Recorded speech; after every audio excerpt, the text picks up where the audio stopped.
आपण मैंने जानते कि समस्त मनरे प्रश्न कुमार पूर्णिमा क्यों दिन 6 तारीख ना 7 तारीख।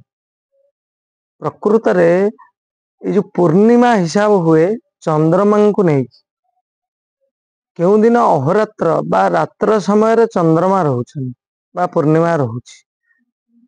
प्रकृत रे किंतु 6 तारीख हेउछि कुमार पूर्णिमा।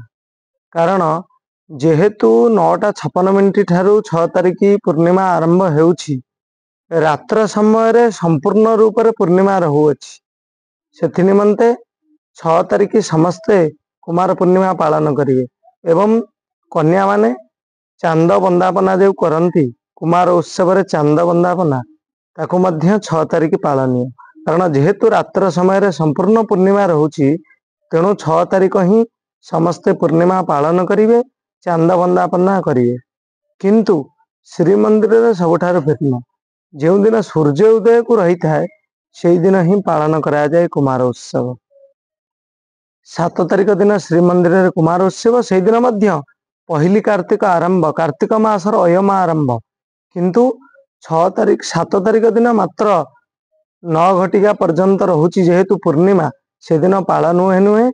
6 तारीख दिन जेहेतु अहोरात्र रात्र समय रे संपूर्ण भाव रे पूर्णिमा रहुछि 6 तारीख दिन समस्ते पूर्णिमा पालन करंतु एवं चांद बंदापना मध्य से दिन हेबो। जय जगन्नाथ।